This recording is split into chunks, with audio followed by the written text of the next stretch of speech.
Chào bà con và các anh chị em nhà nông đang theo dõi bài phân tích chuyên sâu hôm nay. Ngay bây giờ, chúng ta sẽ bóc tách một chủ đề thực sự là cứu tinh cho túi tiền của bà con trong nông nghiệp. Lân vi sinh, hay tôi hay gọi là cách đánh thức kho vàng đang bị chôn vùi ngay dưới chân mình. Bà con có thấy dạng này phân bón ngày càng đắt đỏ không? Mà bón mãi đất lại càng chai cứng, rễ cây thì còi cọc. Đừng lo, hôm nay tôi sẽ chỉ cho bà con chìa khóa để giải quyết tận gốc rễ vấn đề này. Ok, chúng ta đi thẳng vào con số giật mình này nhé. 25 đến 30%. Đây chính xác là lượng phân lân hóa học tối đa mà cây của bà con thực sự ăn được sau mỗi lần giải phân. Vâng, chỉ có thế thôi.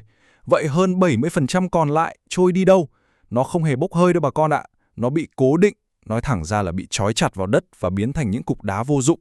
Nghĩa là sao? Nghĩa là bà con đang ném hơn 70% số tiền mồ hôi nước mắt của mình qua cửa sổ ở mỗi vụ mùa. Thật sự rất xót xa. Để lấy lại số tiền đó và cứu lấy nền đất, lộ trình hôm nay của chúng ta sẽ đi qua 6 điểm cực kỳ thực chiến. 1. Nghịch lý phân lân. 2. Lân vi sinh là gì? 3. Cơ chế mở khóa lân. 4. Tác động lên cây trồng. 5. Những sai lầm chết người khi bón phân. Và 6. Khuyến cáo kỹ thuật chi tiết. Một hành trình từ lúc bóc tách vấn đề bản chất đến khi cầm tay chỉ việc trên đồng ruộng. Phần 1. Nghịch lý phân lân. Thấy cây tím lá, dễ yếu là bà con lập tức đổ thêm hàng chục ký DAP hay Super Lân đúng không? Nhưng thực tế phũ phàng là bón càng nhiều hóa học, cấu trúc đất càng bị phá vỡ, thoái hóa và chai cứng. Vấn đề không nằm ở việc đất của chúng ta thiếu lân, mà là lân đang bị khóa chặt dưới đó. Bản chất của cái kho vàng bị khóa này là gì? Lân trong đất đang bị giam lỏng ở hai dạng. Thứ nhất là lân vô cơ, nơi lân bị kết tuộc cứng ngắc với canxi, sắt, nhôm thành những khoáng chất bền vững vô cùng. Thứ hai là lân hữu cơ, tức là lân bị kẹt trong xác bã thực vật, phân chuồng ở những dạng phức hợp cấu trúc siêu bền như phytin. Tóm lại, rễ cây đành bất lực chịu chết đói trên chính đống thức ăn khổng lồ này vì không thể tự nhai được. Vậy làm sao để đập tan các ổ khóa đó? Chúng ta sang phần 2. Lân vi sinh là gì? Vị cứu tinh sinh học vĩ đại nhất cho mảnh vườn của bà con đây. Thay vì đổ thêm hóa chất, lân vi sinh đưa các vi sinh vật phân giải lân, gọi tắt là PSM, vào thẳng trong đất. Nó giống như một nhịp cầu sinh học vậy. Bà con cứ tưởng tượng, mình đang thả hàng tỷ thợ mỏ siêu nhỏ xuống vùng rễ cây. Hay đúng hơn là xây dựng các nhà máy sản xuất phân bón mini hoạt động ngày đêm. Nhiệm vụ duy nhất của chúng là đập vỡ khoáng chất, chuyển lân khó tan thành các dạng ion lỏng dễ tiêu như H2PO4- và HPO42- để rễ cây uốn một cách dễ dàng. Nghe như có phép màu phải không? Nhưng đây là khoa học 100%. Mời bà con sang phần 3 để xem dưới lân kính hiển vi, cơ chế mở khóa lân này diễn ra như thế nào. Bây giờ, điều thực sự thú vị ở sơ đầu này chính là kho vũ khí của các vi sinh vật PSM. Để mở được cái khóa khoáng cứng ngắc của canxi hay nhôm, chúng không dùng sức mà dùng hóa sinh. Chúng chủ động tiết ra những dòng axit hữu cơ cực mạnh, ví dụ như axit citric, axit gluconic và axit malic. Chính những axit tự nhiên này đóng vai trò như một loại dung môi thần kỳ, làm tan chảy tận gốc các liên kết khoáng vật vô cơ. Và quá trình tan chảy đó diễn ra theo 4 bước dây chuyền cực kỳ hoàn hảo. Bước 1, vi sinh vật tiết ra axit hữu cơ. Bước 2, axit này làm hạ độ pH cục bộ ngay tại điểm tiếp xúc với rễ. Bước 3, chúng tạo ra phức hệ chelet. Bà con cứ hình dung nó giống như những cái càng cua sinh học, kẹp chặt lấy sắt, nhôm, canxi rồi bứt thẳng ra khỏi lân. Và bước 4, lân được giải phóng hoàn toàn. Từ những cục đá vô cơ khô khốc này đã biến thành dòng súp dinh dưỡng dồi dào. Chưa hết đâu, kho vũ khí của chúng vẫn còn. Vậy lân hữu cơ nằm trong rễ cây mục và phân chuồng thì sao? Các vi sinh vật lập tức bật công tắc thứ hai, cơ chế khoáng hóa. Chúng phóng ra các enzyme phân giải cực sắc bén là phytase và phosphatase. Đặc biệt là phytase, nó hoạt động như một chiếc kéo sinh học siêu việt, nhắm thẳng vào cấu trúc phức tạp của axit phytic, cắt đứt toang liên kết hóa học. Chứ két sắt thứ hai trong đất chính thức bị phá vỡ. Vậy khi bà con ra đại lý mua chế phẩm sinh học, hãy nhớ ký danh sách các chiến binh nòng cốt này trên nhãn mác nhé. Chúng ta có nhóm vi khuẩn với Bacillus subtilis và Pseudomonas. Thêm vào đó là nhóm nấm cực mạnh gồm Trichoderma hassianum, T22 và Aspergillus niger. Nói thật với bà con, Trichoderma và Bacillus là hai cỗ máy chiến đấu vô đối. Chúng không những hòa tan lân công suất lớn mà còn tiết ra cả kháng sinh tự nhiên để tiêu diệt nấm bệnh, bảo vệ bộ rễ an toàn tuyệt đối. Từ những phản ứng phức tạp giữa lòng đất, vậy thực tế trên mặt đất, cây trồng sẽ thay đổi thế nào? Chúng ta sang phần 4, tác động lên cây trồng. Và hình ảnh này minh họa quá tuyệt vời cho sự bùng nổ của bộ rễ. Dưới tác động của vi sinh vật phân giải lân, đặc biệt là chủng Bacillus subtilis, vi khuẩn không chỉ đút lân cho cây ăn mà còn sản xuất ra một loại hormone sinh trưởng cực kỳ quan trọng là auxin. Hormone này kích thích rễ cây phát triển mạng lưới chằng chịt, lông hút đâm tủa tủa ra mọi hướng, rễ vươn càng xa, diện tích quét càng rộng, cây hút nước và dinh dưỡng càng khủng khiếp. Sức mạnh sinh học đó quy ra tiền mặt cho bà con đấy.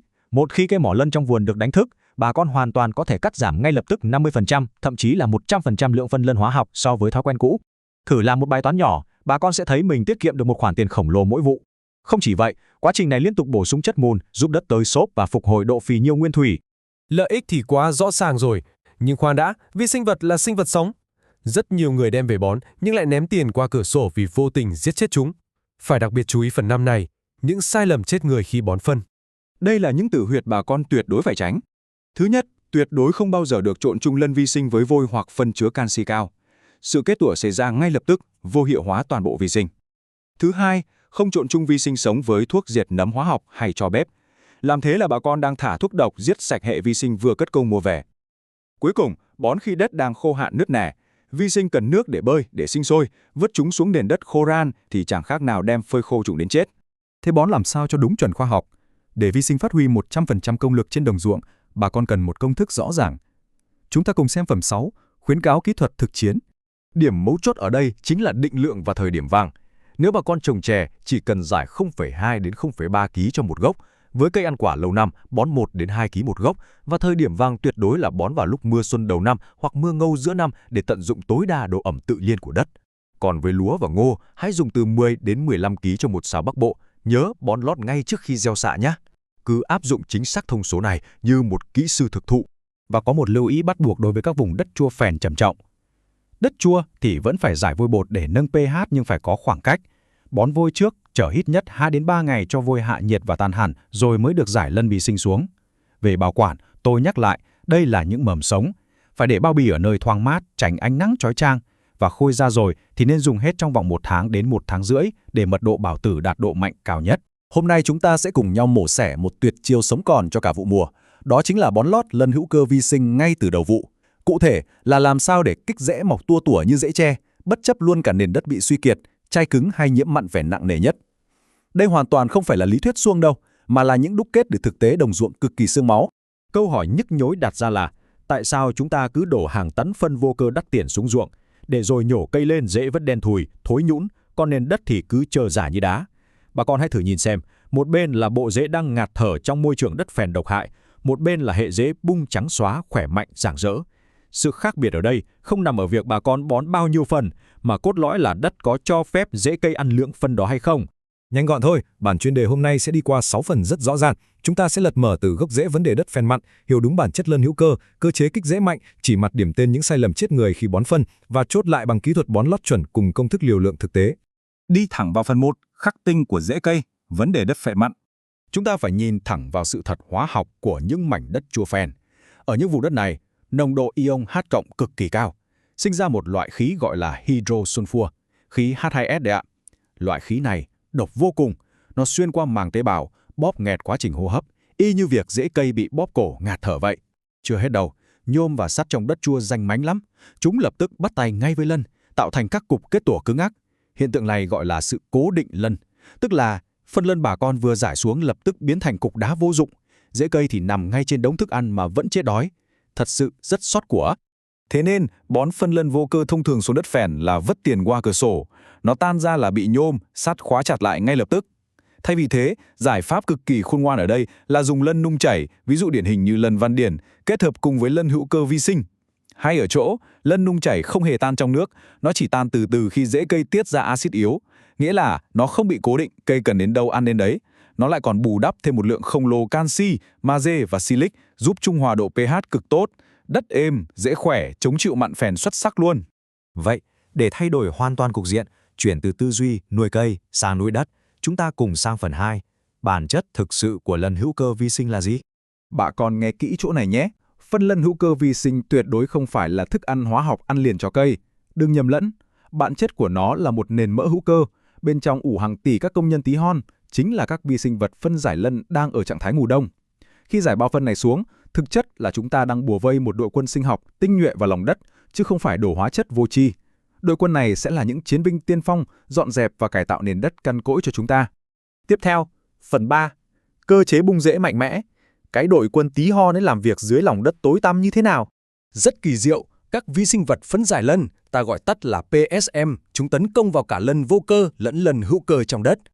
Chúng tiết ra các enzyme đặc hiệu như phosphatase để khoáng hóa mỡ hữu cơ phức tạp, đồng thời hòa tan luôn cả cái kho lân vô cơ đang bị khóa chặt tít mù dưới sâu. Kết quả là gì? Chúng biến tất cả những thứ khó tiêu đó thành lân sinh học, dọn sẵn ra mầm cho cây trồng hấp thụ, một cơ chế mở khóa dinh dưỡng hoàn hảo của tự nhiên. Đi sâu hơn một chút, các chủng vi sinh siêu đẳng như Bacillus hay nấm đối kháng Trichodoma, chúng hoạt động không khác gì những nhà máy hóa chất mini. Chúng liên tục bơm ra các axit hữu cơ cực mạnh, trực tiếp phá nát các liên kết cứng đầu của nhôm, sắt, canxi để giải phóng P2O5 cho rễ non ăn non nê. Đã vậy, khi kết hợp với axit humic và hợp chất chitosan, nó tạo ra một cú hích sinh học kinh khủng. Tế bào rễ phân chia liên tục, đâm ra tua tủa như rễ tre, là còn tạo luôn màng chắn bảo vệ rễ khỏi bọn nấm gây thối nhũn như Fusarium hay Phytophthora. Một mũi tên chúng bao nhiêu đích? Nhưng khoan đã, chuyển sang phần 4, chúng ta phải nói ngay về những sai lầm chết người khi bón phân. Vũ khí sinh học mạnh đến mấy mà dùng sai cách thì cũng thành đổ bỏ. Có 3 sai lầm chí mạng mà nhà nông cực kỳ hay mắc phải. Thứ nhất, vừa giải vi sinh xong, quay ra phun luôn thuốc trừ nấm hóa học. Tuyệt đối không nhé, làm thế chẳng khác nào mang thuốc độc đi thảm sát chính đội quân vi sinh mình vừa tốn tiền cấy xuống. Thứ hai, bón vi sinh trên nền đất khô rang khô dốc. Vi sinh vật cần độ ẩm tầm 60-70% để bơi và sinh sôi, đất khô thì chúng chết khát hết. Thứ ba, đất sạch bách chất hữu cơ. Mùn và hữu cơ chính là cơm gạo của vi sinh, không có thức ăn thì chúng lấy sức đâu mà làm việc, rồi cũng chết yểu thôi. Cháy được sai lầm rồi thì làm sao cho chuẩn? Mời bà con sang phần 5, kỹ thuật bón lót chuẩn mức. Nhớ kỹ giúp tôi con số này, 70%. Nguyên lý cốt lõi là phải dồn ít nhất 70% tổng lượng phân hữu cơ vi sinh của cả vụ cho riêng bước bón lót đầu vụ. Ngân sách dù eo hẹp đến mấy cũng phải dồn toàn lực vào lúc này. Một nền đất sạch bệnh, giàu vi sinh ngay từ vạch xuất phát sẽ quyết định tới 50-60% sức vóc của cây trồng sau này. Quy trình bón lót chuẩn gồm 4 bước, cấm có làm lộn xộn nha. Bước 1, đào hố thật rộng, cây lâu năm thì cứ 60x60 hoặc 80x80 cm mà làm. Bước 2, trộn thật đều phân với một nửa lượng đất mặt tơi xốp, nhớ là đất mặt nhé, vì nó nhiều oxy. Bước 3, lấp nốt phần đất mặt còn lại lên và san phẳng. Và bước 4, cực kỳ quan trọng, tưới nước giữ ẩm. Lưu ý sống còn là bón xong phải chờ đúng 15 đến 20 ngày mới được xuống giống. Đây là thời gian vàng bắt buộc để bảo tử vi sinh bừng tỉnh, nhân đàn lên gấp hàng ngàn lần, bày binh bố trận sẵn sàng đón rễ non, tuyệt đối không được nắm vội. Và bây giờ là phần mọi người mong chờ nhất, phần 6, công thức và liều lượng thực tế áp dụng ngay vào ruộng vườn. Dựa vào các sản phẩm thực tế trên thị trường hiện nay, ví dụ với cây ăn trái lâu năm như sầu riêng, cam sành, bà con có thể dùng các dòng chuẩn như Comic hoặc sông danh HC15. Liều lượng bón lót dao động từ 2 đến 3 kg cho một hố trước khi trồng, còn làm lúa hay hoa màu diện rộng thì giải khoảng 1 đến 3 tấn trên 1 hectare. Nếu đất quá xấu, trái cứng rãi rời hoặc nặng sét thì cứ mạnh dạn tăng lượng hữu cơ lên để ép đất phải tời xốp lại. Bí quyết tối thượng tạo nên sức mạnh vô địch là sự hiệp đồng tác chiến. Đừng bao giờ bón đơn lẻ, hãy kẹp phần vi sinh chung với phân chuồng hoai mục. Đây là món lương khô tuyệt đỉnh để nuôi vi sinh vật. Kế đến, trộn thêm axit humic đậm đặc để kích rễ nổ tung ngay lập tức. Và đặc biệt, với vùng phèn mặn, bắt buộc phải có lân nung chảy van điện để hạ phèn, nhả một lượng khổng lồ canxi và silic bọc lấy màng tế bào rễ. Tổ hợp này sẽ khoác một lớp áo giáp thép cho hệ rễ, biến nền đất suy thoái thành một hệ sinh thái bất khả xâm phạm. Tóm lại thế này, việc tái sinh hệ sinh thái vi sinh vật trong đất không phải là một sự lựa chọn, mà là con đường sống duy nhất để cứu vãn năng suất và hồi sinh những vùng đất đã chết. Phân hóa học chỉ là chén cơm ăn liền tình thế, còn vi sinh vật mới là những người thợ cày trung thành làm việc không công cho chúng ta ngày đêm. Vậy, bà con đã sẵn sàng dừng việc bóc lột đất đai và bắt tay vào tái sinh nó để có một vụ mùa thực sự rực rỡ chưa? Hãy áp dụng ngay từ chiều này nhé!